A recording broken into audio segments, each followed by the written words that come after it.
dis un peu à ton voisin, tu es fort, hein? Tu as tenu jusqu'ici. Tu as tenu. Est-ce que tu respectes d'abord les jeunes frères et sœurs? Demande d'abord aux voisins, est-ce que tu n'as pas encore violé les règles du jeûne? Hein?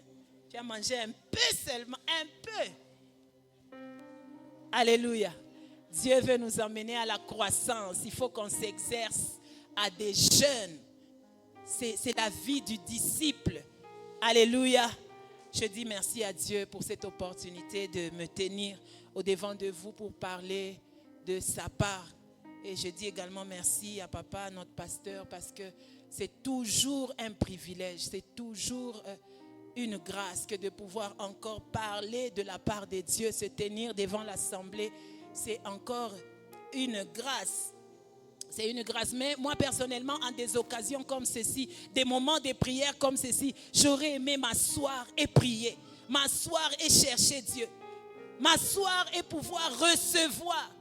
Mais il a plu à son serviteur de pouvoir m'aligner. Et je crois qu'en même temps que je te parle, en même temps, Dieu est en train de me parler. Alléluia. Alléluia. Nous sommes des instruments entre ses mains. Alléluia. Et c'est depuis dimanche que nous sommes dans ce processus de transformation. Dieu est en train de faire une œuvre au-dedans de nos vies. Au travers l'homme de Dieu, il nous a donné le thème qu'il croise et que je diminue, tiré de Jean chapitre 3, le verset 30. Ce sont les paroles de Jean-Baptiste. Ce thème a été étroitement lié avec notre thème de l'année, revêtir Christ pour encore plus d'excellence. Alors nous avons entendu l'introduction déjà le dimanche avec le pasteur et j'aimerais beaucoup retenir l'aspect du brisement dont il nous a parlé. Le brisement, c'est le processus de dépouillement de son orgueil et de son autosuffisance afin que le caractère de Christ soit manifesté en nous. Bien-aimé, si tu peux tout oublier de l'enseignement du dimanche, retiens que Dieu veut qu'il puisse croître et que nous diminuions afin de nous briser. Ça veut dire de nous dépouiller de notre autosuffisance et de notre orgueil afin qu'on puisse être capable de manifester le caractère de Christ. Alléluia. Alléluia. Et nous n'avons pas cessé de bénir Dieu pour ce que nous avons entendu par rapport aux deux illustrations. Personnellement, celle qui m'a beaucoup plu, c'est l'illustration de casser le vase. Casser le vase pour que le parfum en ressorte et qu'il soit bénéfique et qu'il ait toute sa valeur devant le Seigneur. Alléluia. Et le docteur Smith a poursuivi le lundi. Il nous a dit qu'il fallait passer par l'épreuve pour atteindre notre percée. L'épreuve de notre percée à laquelle nous sommes confrontés, c'est notre moi. C'est le moi qui constitue l'élément qui nous empêche parfois d'atteindre notre percée. Et nous ne devrions pas le laisser être plus grand, être plus fort. Plutôt, nous devrions le dompter pour permettre à Dieu de s'exprimer au travers de nous. Alléluia. Jusqu'où as-tu dompter ton moi? Jusqu'où fais-tu l'effort? Fais-tu l'effort par le soutien de Dieu de pouvoir être au-dessus du moi qui est en toi? Tu seras toujours toi, mais il faut que Christ croisse afin que le toi arrive à diminuer. Alléluia. Nous avons poursuivi donc avec Papa Gaylor en 2 jours avec une illustration très bénissante que nous n'avons même pas besoin d'expliquer. Il suffit que tu y penses. Tu vois comment la couleur du jus peut changer en couleur de l'eau parce que l'eau a rempli le vase. Que Dieu nous remplisse tellement que notre nature charnelle arrive à céder la place à la nature de Dieu. Et quand on voit l'eau à l'image de Christ, c'est sa parole. À l'image de Christ, c'est la pureté, c'est la sainteté. Bien aimé, que la couleur de saleté qui est en toi puisse céder place à la couleur de la sainteté de Dieu, qu'il te revête jour après jour. Alléluia. Ça, c'est une prière pour toute une vie. C'est une prière avec laquelle nous n'allons pas cesser de présenter, nous n'allons pas cesser de la présenter devant le Seigneur jusqu'à ce qu'il revienne. Alléluia. Que je te ressemble, que tu me remplisses, que tu me remplisses. Et hier, Papa Gaylor nous a parlé de Christ en nous, l'espérance de la gloire. Il nous a dit qu'il fallait que nous puissions nous séparer des œuvres de la chair pour manifester de la maturité, nous séparer de certaines choses qui ne nous laissent pas visiblement laisser Christ prendre tellement de l'ampleur. La maturité de Christ se manifeste en nous, dans notre façon d'avoir les relations avec les autres, dans notre contentement, dans notre capacité de contenir nos émotions, de capacité de contenir, de vaincre l'orgueil, dans notre manière même d'utiliser les finances. Bien-aimés, est-ce que ces choses sont en train d'aller sur une bonne terre? Est-ce que ces choses sont en train de pénétrer dans le cœur de quelqu'un? Bien aimé, moi quand je passe ces moments de prière, j'ai envie d'y rester, j'ai envie de rester et de pouvoir davantage refléter ce qu'on est en train d'apprendre, ce qu'on est en train d'entendre. Est-ce que je peux rester assez longtemps dans la présence de Dieu afin que ces choses qui nous sont enseignées ne puissent pas passer? Quand Dieu envoie une parole en une saison, c'est pour que cela affecte notre vie pour les saisons qui arrivent. Alléluia, alléluia. C'est ainsi que j'étais en train de me poser la question. Mais Dieu, pourquoi ce thème en ce moment? Nous venons de parler de visitation. Nous venons de parler de multiplication. Nous venons de parler des miracles. Mais pourquoi tu nous emmènes à parler qu'il croisse et que je diminue? Pourquoi? Pourquoi Dieu? Quel est le lien qui s'attache à ces deux aspects des choses? Ne sommes-nous pas en train de passer du coq à l'âne, comme on dit? Mais Dieu m'a fait comprendre une chose. Et je crois que c'est quelque chose de très bénissant. Bien aimé, il est facile de pouvoir dire je ressemble à Jésus au travers les actes qu'on produit, au travers les œuvres. Jésus a guéri, toi aussi tu guéris. Déjà, c'est quelque chose qui nous a donné l'apanage de faire. Les actes à produire. Parfois, Dieu peut te faire grâce et il produit des actes au travers de toi. Mais être comme Jésus, c'est une action de Dieu en nous. C'est une action de Dieu en nous, bien-aimés. Dieu pouvait utiliser un âne pour parler. Mais l'âne n'a jamais été comme Dieu. Alléluia. Dieu peut t'utiliser, il peut guérir par toi, il peut bénir par toi, il peut même parler par toi comme il parle au travers de moi aujourd'hui. Mais jamais, l'être, il y a une affaire et un travail à faire là-dessus. C'est un besoin, c'est une volonté, c'est une recherche. Alors quand on dit qu'on veut des bénédictions, quand on dit qu'on veut des choses palpables, Dieu lui il dit, il veut nos cœurs. Alléluia. Il veut nos cœurs. J'ai compris que les bénédictions sont disponibles, mais Dieu voudrait avoir des cœurs prêts à les recevoir. Alléluia. Peut-être que tu regardais la fin de l'année, tu commences à dire ce que Dieu a promis, c'est dépassé. Je suis venu dire à quelqu'un, les bénédictions de Dieu sont toujours d'actualité, mais Dieu veut que ton cœur soit prêt à les recevoir. En français, on dit « à vaincre sans péril, on triomphe sans gloire ». Ça veut dire les choses qu'on a facile à trouver sans pour autant travailler dessus. On sent comme si, on peut même les utiliser, on peut les utiliser aussi facilement et les jeter même à la poubelle.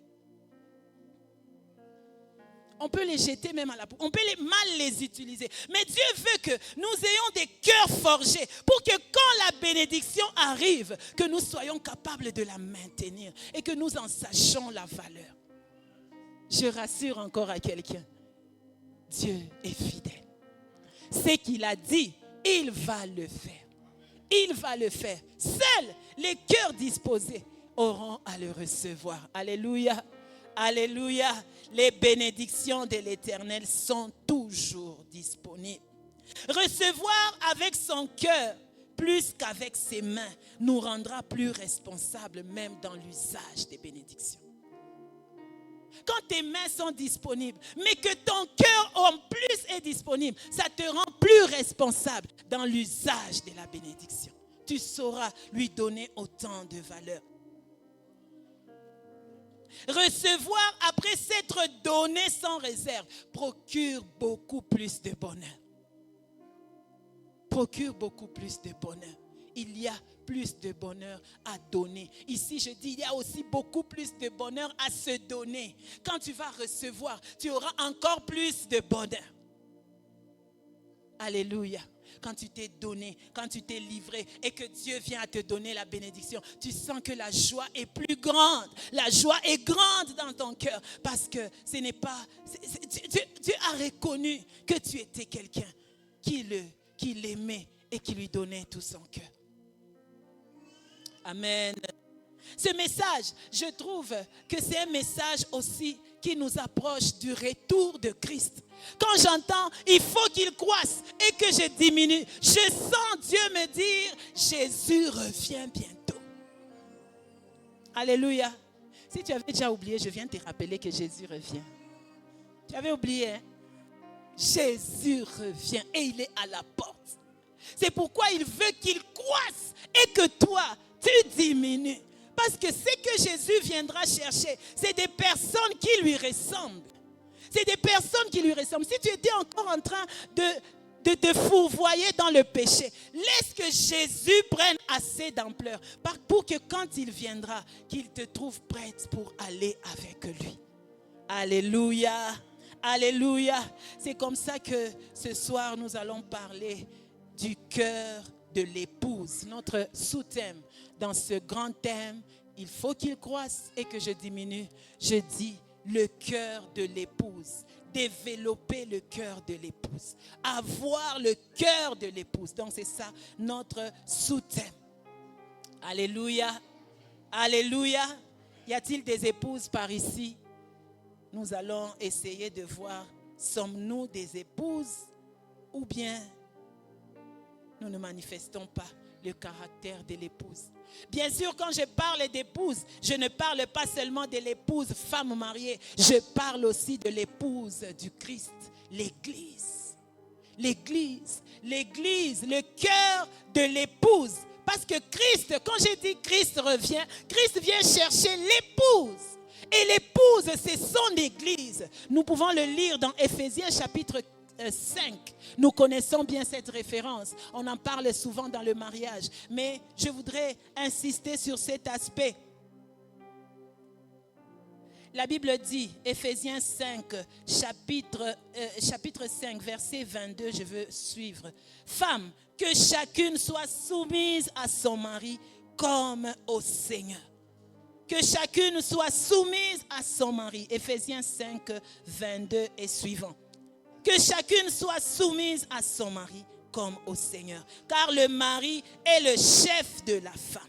Comme Christ est le chef de l'Église qui est son corps et dont il est le sauveur. Or, de même que l'Église est soumise à Christ, les femmes aussi doivent l'être à leur mari. Alléluia. Avant qu'on parle des femmes, on parle de l'Église et de Christ. Ça veut dire avant que notre qualité d'épouse soit en train de tirer son exemple de ce que l'Église est pour le Seigneur. Alléluia. Alléluia. Est-ce qu'on est ensemble ce soir? Le cœur de l'épouse. L'épouse que Christ aimerait venir prendre. L'épouse que Christ recherche et attend. Il attend sa fiancée. Que cette épouse manifeste le cœur que l'époux est en train de rechercher. Donc la Bible dit que les femmes aussi, de même que l'Église est soumise à Christ. L'Église est soumise à Christ comme une épouse devrait l'être pour son mari. Jean-Baptiste, notre passage de base, dit qu'il croisse et que je diminue. Qu'il croisse et que je diminue. Je suis en train de l'entendre parler comme une épouse en disant que lui soit mon chef et que moi je lui sois soumise.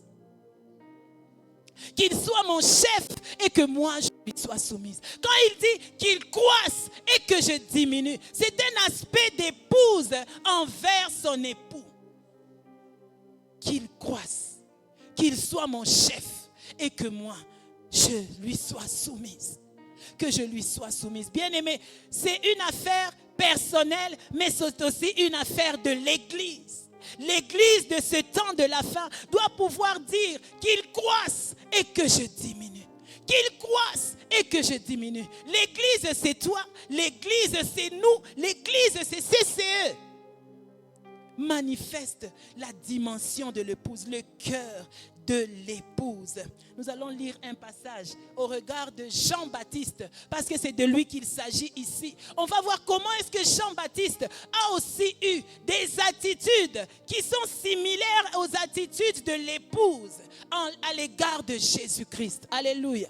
Les attitudes que Jean-Baptiste a manifestées, comme les attitudes qu'une épouse devrait manifester, et par sur quoi l'épouse, l'Église du Seigneur, devrait manifester. Jean, chapitre 1, versets 19 à 34. Jean, chapitre 1, peut-être on ne lira pas le tout, à cause du temps. Il y a beaucoup de passages. Je voudrais que vous écriviez ces passages qui sont un peu notre référence. Jean, chapitre 3, verset 30, que nous connaissons. 3, verset 30. Jean, chapitre 1, verset 19 à 34. Apocalypse, chapitre 2 et Apocalypse, chapitre 3. Ce sont les passages sur lesquels nous sommes en train de nous appesantir, même en commentaire. Alors je lis d'abord Jean chapitre 3, le verset 30, qui est notre passage de base. La Bible dit, il faut qu'il croisse et que je diminue. Et que je diminue. Je rentre dans Jean chapitre 1, le premier chapitre de Jean, du verset 19 au verset 34. La Bible est en train de dire, Jean chapitre 1,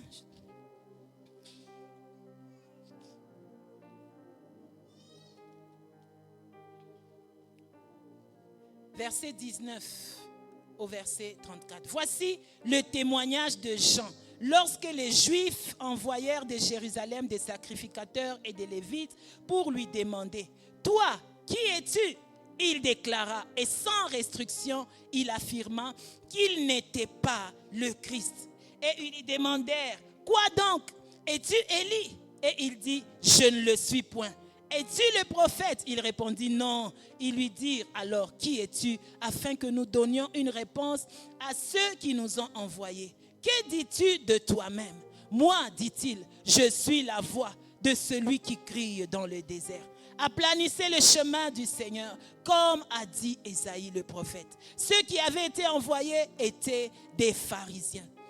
Ils lui posèrent encore cette question. Pourquoi donc baptises-tu si tu n'es pas le Christ, ni Élie, ni le prophète? Jean leur répondit, moi, je baptise d'eau, mais au milieu de vous, il y a quelqu'un que vous ne connaissez pas, qui vient après moi. Je ne suis pas digne de délier la courroie de ses souliers. Ces choses se passèrent à Béthanie, au-delà du Jourdain, où Jean baptisait. Le lendemain, il vit Jésus venant à lui et il dit, voici l'agneau de Dieu qui ôte le péché du monde. C'est celui dont j'ai dit, après moi vient un homme qui m'a précédé, car il était avant moi. Je ne le connaissais pas, mais c'est afin qu'il soit manifesté à Israël que je suis venu baptiser d'eau. Jean rendit ce témoignage. J'ai vu l'Esprit descendre du ciel comme une colombe et s'arrêter sur lui. Je ne le connaissais pas. Mais celui qui m'a envoyé baptiser d'eau m'a dit, celui sur qui tu verras l'Esprit descendre et s'arrêter, c'est celui qui baptise du Saint-Esprit. Et j'ai vu et j'ai rendu témoignage qu'il est le Fils de Dieu. Alléluia. Dans ce passage, nous voulons tirer des leçons qui nous montrent comment Jean-Baptiste a eu à manifester des attitudes d'épouse à l'égard de Christ. Il a eu à manifester des attitudes de soumission qui font que l'épouse, selon qu'il lui a été demandé de manifester de la soumission en premier, et nous allons en tirer des leçons.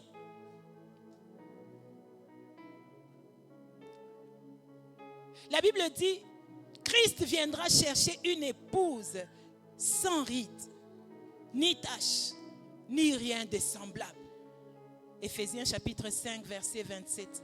afin de faire paraître devant lui cette église glorieuse, sans tache, ni ride, ni rien de semblable, mais sainte et irrépréhensible.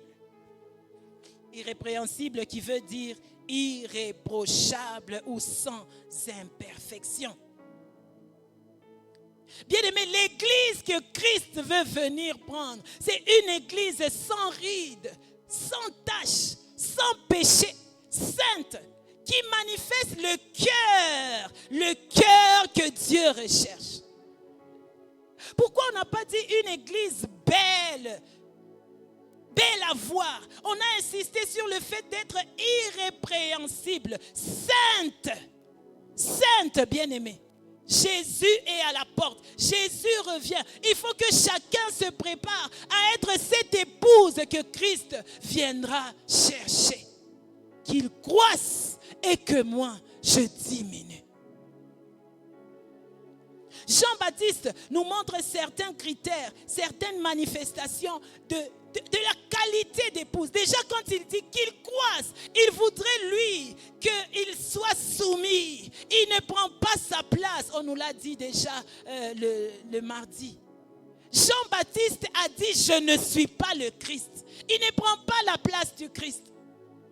Il a dit, celui qui vient après moi, il était là déjà avant moi. Donc même si moi je peux paraître aujourd'hui, je ne parais que pour le présenter. Mais lui, il a existé avant moi. Ça veut dire qu'il reconnaît l'autorité de Jésus. Il reconnaît qu'il est le chef. Il reconnaît que c'est lui qui occupe la première place. Jean-Baptiste dit, je ne suis même pas digne. Je ne suis même pas digne d'ouvrir ses sandales. Jean-Baptiste dit, moi je ne baptise que d'eau, mais lui il viendra baptiser du Saint-Esprit. Bien aimé, voyez comment une épouse ne prend pas la place de chef. Il se met en arrière, laisse au chef de passer en avant. Il lui laisse l'autorité. Il dit, non, moi je ne baptise que d'eau, mais lui, il viendra vous baptiser du Saint-Esprit. Il n'a pas honte de dire, celui qui vient après moi est plus puissant que moi. Caractéristique de l'épouse au travers les propos de Jean-Baptiste. Combien sommes-nous des épouses qui voulons passer devant le chef? Je rappelle que quand je parle d'épouse, je ne parle pas seulement de la femme mariée, je parle de l'église. Aujourd'hui, l'église veut passer au-dessus du propriétaire de l'église. L'église veut pouvoir devenir soi-même chef, pourtant qu'il y a le chef de l'église. Une église qui ne confesse plus Jésus-Christ. Une église qui manifeste seulement ses dons et ses grâces sans pour autant faire référence à la source de la grâce. Une église qui veut se prévaloir de ses biens, de ce que Dieu lui a donné. Tout n'est que grâce. Il peut même l'arracher quand il veut. Alors il faudrait reconnaître au chef sa place de chef. Comme Jean-Baptiste l'a fait. Moi, je ne suis que petit. Il faut que lui, il croisse, que moi, je diminue. Il faut qu'on le voie et que moi, je diminue. La dernière fois que je parlais aux épouses des serviteurs, j'étais en train de dire, bien-aimé, même si Dieu te fait une grâce, sache que quand tu es l'épouse de quelqu'un, c'est pour l'époux que Dieu t'en fait grâce. Alléluia. Beaucoup de gens n'aiment pas entendre ça, mais c'est la vérité. C'est la vérité. Christ ne pouvait pas prendre l'exemple d'un couple du foyer et dire à toute l'église universelle de ressembler à une épouse. C'est parce qu'il met beaucoup de sérieux à la relation du mariage. Dieu met beaucoup de sérieux. Et nous, en tant qu'épouses, nous devrions nous trouver comme un privilège parce que nous sommes comparés à l'église. Nous devons donc agir comme les recommandés à l'église. Comme Christ attend de venir prendre l'épouse. Bien aimé, pourquoi il n'a pas dit l'époux? Il a dit l'épouse. Pourquoi il n'a pas dit l'époux? Il a dit l'épouse. Et pourquoi il a qualifié l'épouse de irréprochable, sainte, sans ride, avec toutes ses perfections? Moi, je pourrais dire, Jésus, s'il te plaît, tu penses vraiment que c'est possible? Irréprochable. irréprochable. Tu penses vraiment que c'est possible? Comme ce jeune homme riche qui pouvait venir vers Jésus et lui dire, Jésus, n'est-ce pas, j'ai obéi à la loi. Moi, je ne fais pas le péché. Non, j'ai donné aux pauvres. Non, j'ai agi comme ceci. Jésus lui dit, tout ce que tu as fait, c'est bien. Mais il te manque une chose. Va d'abord vendre ce que tu as et va partager aux pauvres. Qu'est-ce que la Bible nous dit? Le jeune homme est rentré triste. Pourquoi? Parce que son problème, ce n'était pas les œuvres, c'était l'être, le cœur. Être comme Jésus. Être comme Jésus. Tu veux me suivre? Oui, je suis d'accord. Est-ce que tu as arrêté de vivre le péché? Oui, Jésus, moi je ne vis plus dans le péché. Mais je veux ton cœur. Moi je veux ton cœur. Je veux ton cœur. Le cœur de l'épouse, plus que les œuvres de l'épouse. Alléluia. Le cœur de l'épouse. Une épouse, quand elle aime réellement. Quand elle a dit elle aime, même si on vient lui dire que celui-là que tu aimes, c'est un voleur, c'est difficile à cette épouse-là de quitter cet homme. Même quand on vient avec des preuves pour dire quitte-le, voici ce qu'il fait, elle trouvera un alibi pour justifier les péchés de son époux. Si pour des mauvaises choses, quelqu'un est prêt à sacrifier sa vie pour l'époux, à combien plus forte raison, nous, enfants de Dieu, l'épouse que Christ veut venir chercher, ne pouvons-nous pas dire qu'il croisse et que moi, je diminue? Et que moi, je diminue. Le cœur de l'épouse, bien-aimée. Naturellement, l'épouse a une certaine manière de se comporter. S'il a été demandé à l'épouse de se soumettre, bien-aimé, Dieu sait pourquoi. Quelques caractéristiques de l'épouse naturelle, de l'épouse charnelle. Une épouse que la chair domine. Une épouse, je rappelle encore l'église où la femme, où toi, mon bien-aimé, les caractéristiques que manifeste celui-là qui est charnel, qui n'est pas totalement soumis à Dieu. Premièrement, comme je l'ai dit même, il est insoumis à Dieu. L'épouse est insoumise à Dieu et à l'autorité. Naturellement, l'épouse est insoumise. Voilà pourquoi Dieu lui a demandé d'être soumise à son mari. Naturellement, dans la chair, on a un sens de discussion. On a un sens de tu as dit, je dis. Naturellement. Insoumise à Dieu et à l'autorité.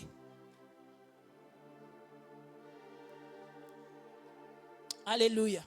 Elle veut prendre la tête, elle veut diriger, elle veut conduire toutes choses. Je suivais une émission dernièrement, une femme qui disait, c'était des questions-réponses entre le couple. Et la femme dit, tu sais bien que chez nous, c'est moi qui dirige. Tu sais, non? Tu sais que chez nous, c'est moi qui dirige. Je l'ai entendu le dire et le mari dire aussi, oui, chez nous, c'est toi qui diriges. J'ai dit, ok, c'est bien.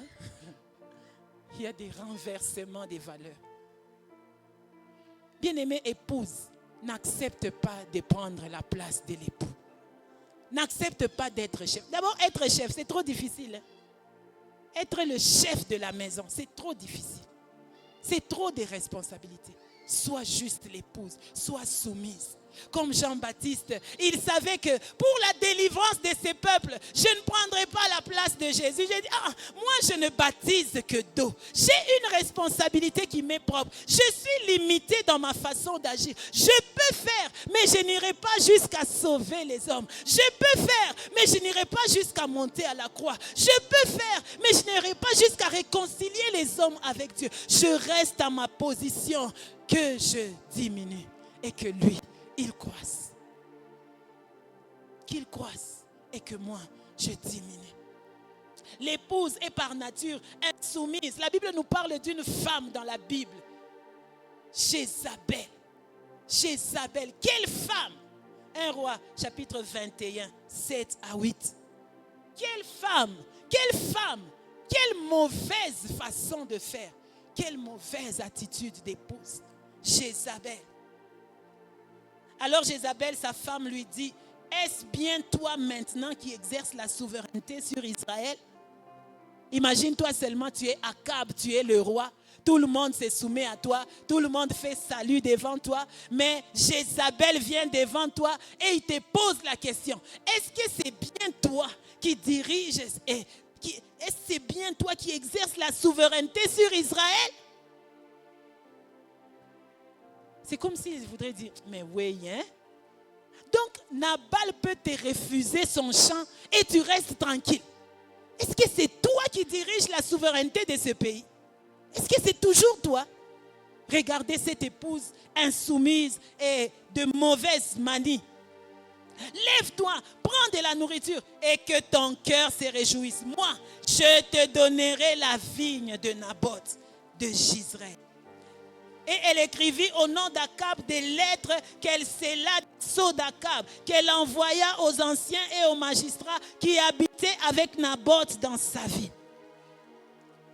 2 erreurs que cette femme a eu à faire. 2 erreurs qui manifestent l'insoumission. Premièrement, elle a bafoué l'autorité de son mari en lui disant, est-ce que c'est bien toi qui diriges? C'est comme si elle ignorait que c'était lui. C'était une ironie, c'est une mauvaise manière de parler. Ironie par ironie. Elle lui dit, est-ce que c'est bien toi? Mais la deuxième des choses, elle a écrit au nom d'Akab, sans l'autorisation d'Akab. Alléluia.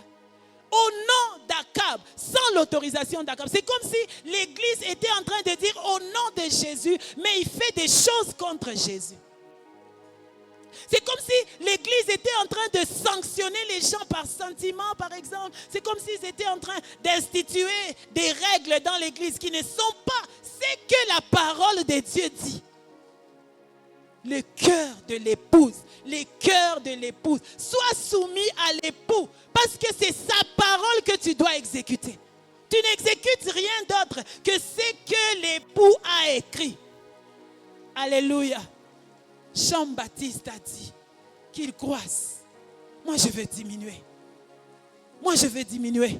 Je ne fais que ce qui m'est donné en restriction. Je reste dans la limitation de mon pouvoir. Alléluia. Christ est le chef de l'église. Christ, c'est lui le chef de l'église. Bien-aimé, une église où Christ n'est pas le chef, n'est pas une église à fréquenter. Une église qui n'a pas donné l'autorité à Jésus, n'est pas une église de Christ. Nous sommes dans le temps de la fin. Épouse, prépare-toi, Jésus revient. Qu'il croisse et que toi, tu diminues. Deuxième aspect du mauvais cœur ou de l'épouse charnelle. Deuxième aspect que j'ai pu retenir.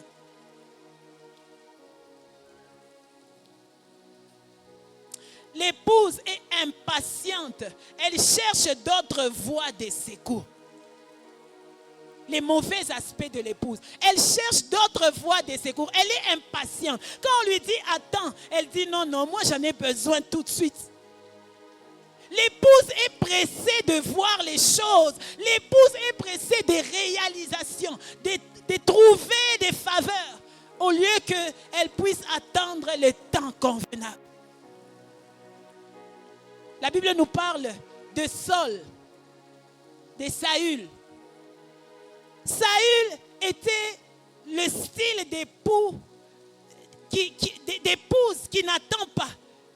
On lui a dit, attends jusqu'à ce que je vienne pour qu'on fasse le sacrifice. Mais il était impatient, pressé. Il a cherché ses propres moyens. Il a dit, non, moi je vais offrir le sacrifice. Bien aimé, ça peut être un sacrifice. Mais quand il n'est pas fait dans le temps et dans l'ordre que l'époux a demandé, tu es en train de faire le contraire. Ça reste un sacrifice. Mais sera-t-il agréable à celui qui l'attend? Le cœur de l'épouse. Le cœur de l'épouse. Précipitation. Précipitation, ça ne devrait pas être notre partage. Aujourd'hui, l'Église veut manifester les œuvres de Christ au travers les canaux qui ne sont pas Christ. Quelqu'un veut parler de la part de Dieu, mais on lui a déjà fait des incisions pour qu'il sache parler, prophétiser. Comment est-ce possible? Tout ça, c'est les fruits de l'impatience. L'impatience n'est pas attendre un baptême du Saint-Esprit authentique, mais vouloir manifester les choses par les voies qui ne sont pas appropriées. Mais Jean-Baptiste n'a pas été de ce genre. Jean-Baptiste a attendu le temps. Jean-Baptiste a fait les choses comme elles devraient être faites. Regardez, Jean-Baptiste est même en train de dire à Jésus, Jésus, ce n'est pas à toi, ce n'est pas à moi de te baptiser. C'est plutôt à moi de venir même recevoir ton baptême. Ce n'est pas à toi de venir t'incliner devant moi. Quel cœur! Quel cœur! Quel cœur! Il pouvait commencer à proclamer devant tout le monde, c'est moi d'abord, c'est moi. C'est moi qui viens annoncer Dieu avant que Jésus ne vienne. Il pouvait se faire, lui grand, et Jésus derrière. Mais il a reconnu que le temps de Jésus va arriver. Je ne veux pas passer devant Jésus. Je veux attendre le temps de sa révélation. Moi, je ne fais que le présenter. Je ne prendrai pas sa place. Le cœur de l'épouse. Alléluia. Peux-tu développer de la patience? Est-ce que moi, je peux aussi développer de la patience? Troisième aspect, l'esprit d'indépendance, de contestation. Naturellement, l'épouse a un esprit de contestation, d'insoumission, comme nous l'avons dit. Elle est querelleuse. Elle a toujours quelque chose à redire. Elle est grincheuse. Ça, c'est l'épouse naturelle. Celle qui n'a pas eu à éteindre les traits du fruit, plutôt des désirs de la chair.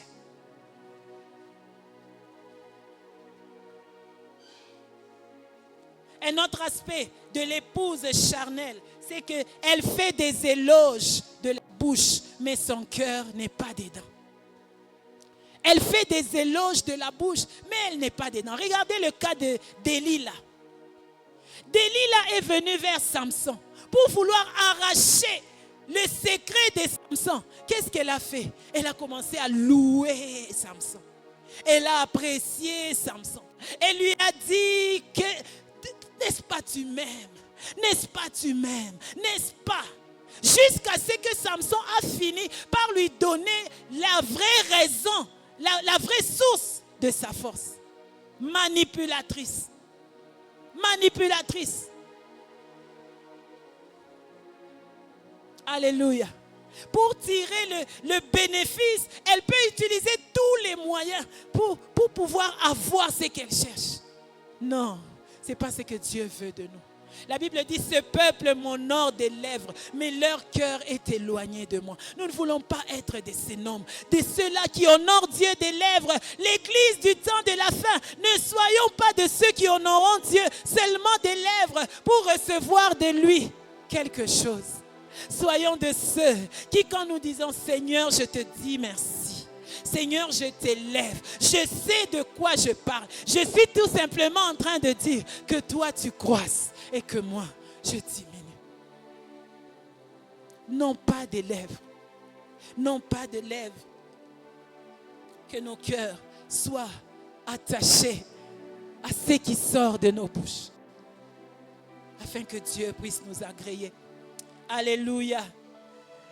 Nous allons parler donc des caractéristiques de la bonne épouse. Et c'est par là que nous allons chuter. Nous allons parler des mauvaises attitudes de l'épouse. Mais voyons, quelles sont les bonnes alors? Quelles sont les bonnes? Nous en avons déjà parlé pendant que nous étions en train de parler. Donc c'est un peu les contraires de mauvaises attitudes. Premièrement, soumise. Une bonne épouse est soumise. Une bonne épouse dit comme Jean-Baptiste, celui-là qui vient, il est plus puissant que moi. Il est plus puissant que moi. Il est plus puissant que moi. Bien aimé, ça donne de la fierté que de présenter son époux comme étant son chef. Sarah parlait à l'égard d'Abraham et il l'appelait comment? Mon Seigneur. Mon Seigneur. Mon Seigneur. Si nous disons que Jésus est notre Seigneur et Sauveur, Sauveur et Seigneur, il ne faudrait pas que ça soit juste des lèvres, qu'il soit réellement notre Seigneur et qu'on lui soit réellement soumis. Deuxième des choses, une bonne épouse reste dans les limites de son mandat. Elle reste dans les limites de son mandat. Comme Jean-Baptiste l'a dit, je ne suis pas le Messie. Je ne suis pas le Messie. Lui, il est le Messie. Reste dans les limites de ton mandat. Une bonne épouse rend service comme conséquence de son amour et non comme une corvée. Elle rend service comme conséquence de l'amour et non comme une corvée. Une corvée, tu ne la feras pas avec joie. Si seulement Jean-Baptiste avait été envoyé pour annoncer Jésus et qu'il considérait cela comme oh, vraiment. Donc moi là on m'a mis ici juste pour pouvoir l'annoncer. Donc moi je ne vais pas faire des miracles. Moi on ne va pas me voir à la télé. Moi on ne va pas parler de moi. Moi on ne va pas m'exposer. C'est seulement lui qu'on va voir. Il reste dans les limites de son appel. Il a dit, moi je suis venu juste pour l'annoncer. Je ne suis pas venu pour que moi on me connaisse. Je montre juste le chemin vers Jésus. Il rend service. Il a exécuté sa tâche sans pour autant que ça soit pour lui une corvée. Une autre chose, une bonne épouse n'attend pas les éloges.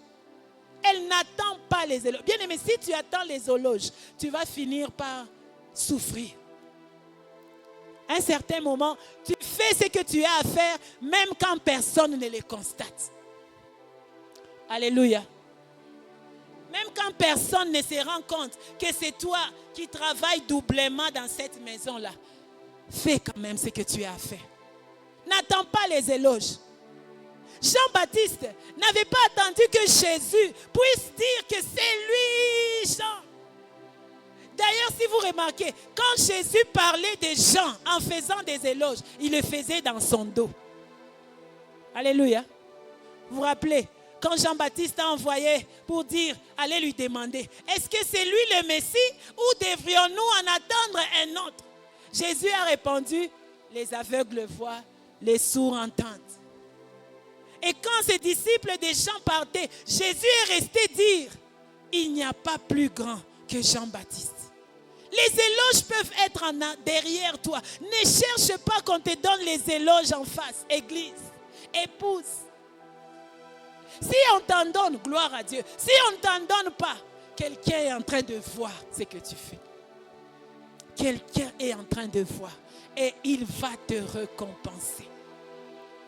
Alléluia. Alléluia. Bonne épouse. L'épouse que Dieu recherche. L'épouse que Christ, le fiancé, est en train de venir rechercher. Le cœur de l'épouse. Qu'il croisse et que moi je diminue. Qu'il croisse et que moi je diminue. Une bonne épouse ne donne pas trop de raisons pour accomplir ses tâches. Une bonne épouse, elle réalise ses tâches avec joie. Pas trop de raisons. Jean-Baptiste, la Bible dit qu'il s'habillait d'ailleurs bizarrement. Il mangeait les histoires qu'il ne fallait pas. Il mangeait, c'était un homme sauvage en fait. Il était dans les champs, dans les déserts, la voix qui crie dans les déserts. Il pouvait dire, Jésus, toi tu viens dans la gloire, moi je souffre. Moi je souffre. Quand tu es venu là, fais-moi d'abord un peu ça. J'ai trop souffert pour parler de toi ici. Remets-moi d'abord les unités. Non, donne pas de raison. Il fait ce qu'il a à faire. Il le fait et il le fait avec joie. L'épouse attend avec persévérance. Ça, c'est un autre point. L'épouse, la vraie, elle attend avec persévérance les promesses qui lui ont été faites. Elle attend avec persévérance. Regardez ces vierges sages. Elles étaient en train d'attendre l'arrivée de l'époux. Elles ont attendu avec persévérance. Donc elles veillent sur leur lampe. Elles veillent que la lumière ne s'éteigne pas. Elles veillent, mais elles continuent à veiller. Avec persévérance. Elles continuent à veiller. Elles continuent à attendre. Le cœur de l'épouse. Le cœur de l'épouse. Alors de tout ce que j'ai eu à dire, j'aimerais qu'on retienne 3 caractéristiques d'une épouse. 3 que Dieu recherche. Que Dieu recherche pour moi, que Dieu recherche pour toi, que Dieu recherche pour l'Église. Premièrement, que nous soyons vrais. Que nous soyons vrais. Vérité, sincérité, honnêteté, intégrité. Dieu veut qu'on soit vrai. Alléluia. Qu'on soit vrai.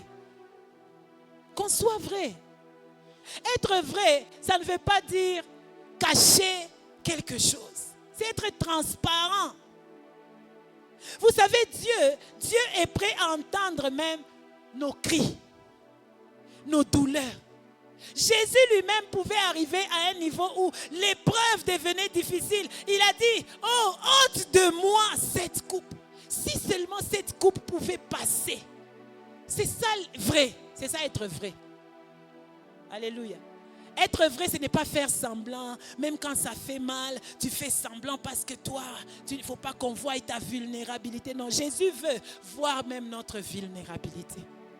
Il veut voir nos pleurs. Qu'on soit vrai. Qu'on soit vrai.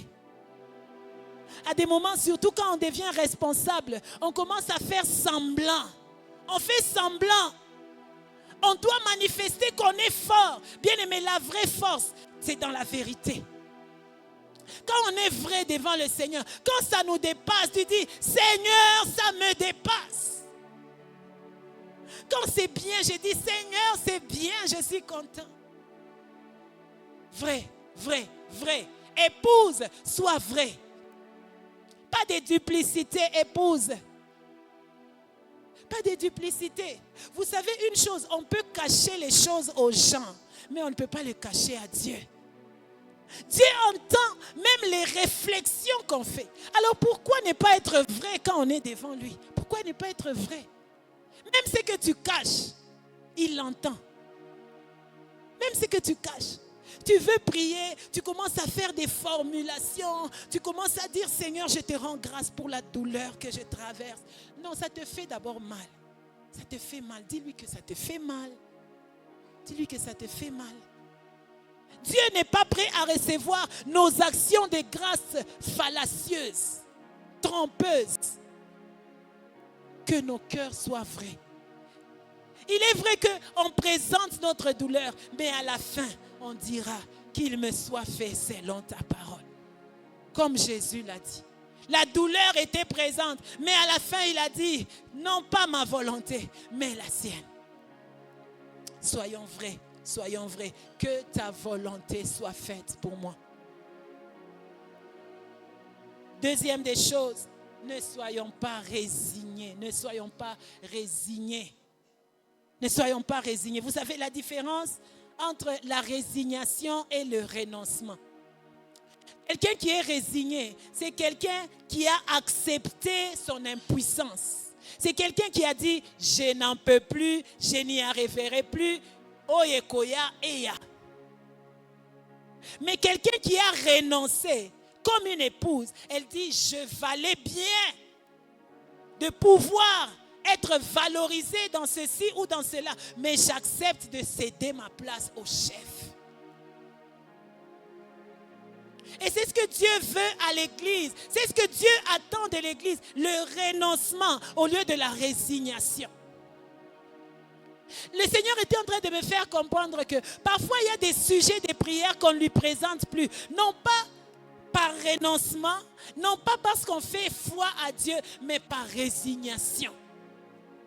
On a dit, oh, ces sujets-là, je n'en parle plus. De toutes les façons, depuis que j'avais commencé à en parler, je ne dis plus rien sur ça. Surtout les sujets comme les mariages. Tu attends. Finalement, tu mets ça dans l'armoire. Tu n'en parles plus. Non parce que tu n'en as plus besoin, mais parce que tu es résigné. Dieu veut qu'on soit vrai et qu'on ne soit pas résigné. Qu'on vienne lui dire, Seigneur, ça doit changer. Ça, je veux que ça change. Et si tu veux que ça ne change plus, donne-moi la paix. Donne-moi la paix de vivre avec. Donne-moi la paix pour vivre avec ce manque. Donne-moi la paix pour vivre avec cette maladie. Donne-moi la paix pour vivre avec cette situation. Mais sinon, je continuerai à t'en parler. Je ne suis pas résigné. Je ne suis pas résigné.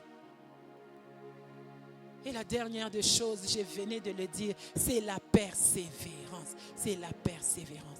La persévérance. Bien-aimé, une épouse persévère. Persévère. Jean-Baptiste est en train de dire de Jésus, je ne le connaissais pas. Jusqu'à ce que celui qui m'a envoyé m'a dit, quand tu verras l'Esprit de Dieu descendre sur lui, tu sauras que c'est lui le Messie. Jean-Baptiste pouvait abandonner, d'espérer que Jésus était le Messie. Il pouvait abandonner, mais il a attendu jusqu'à ce qu'il a vu. Et il a dit, quand mes yeux ont vu, j'ai témoigné que c'était réellement lui, le Messie. Jusqu'où es-tu en train de t'arrêter? Dieu veut que tu persévères jusqu'à ce que tu témoignes. Alléluia. Jusqu'à ce que tu témoignes. Le cœur de l'épouse. Le cœur de l'épouse. Le cœur de l'épouse. Ce message s'adresse à une épouse ici. Es-tu en train de manifester ce caractère, ce cœur de l'épouse? Où es-tu cette épouse indépendante, cette épouse qui lutte, cette épouse qui veut passer devant le chef?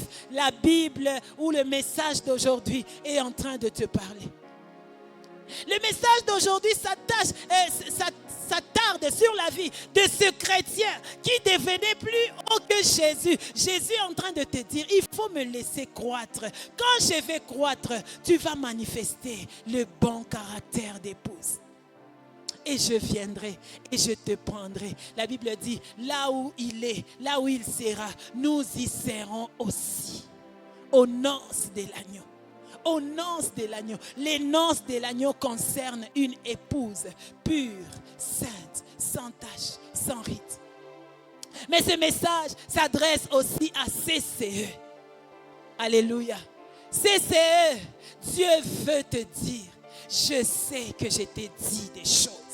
Je sais que je t'ai promis des choses. Je sais que j'ai dit que je ferai. Mais donne-moi d'abord ton cœur. Donne-moi ton cœur. Donne-moi ton cœur. Donne-moi ton cœur. Développe le cœur de l'épouse. Tu ne manqueras pas les bénéfices de l'époux. Quand l'époux bénit, il bénit sans compter. Alléluia. Est-ce que tu peux t'élever avec moi? Et nous allons parler à Dieu. Il y a certainement l'une des caractéristiques qui a fait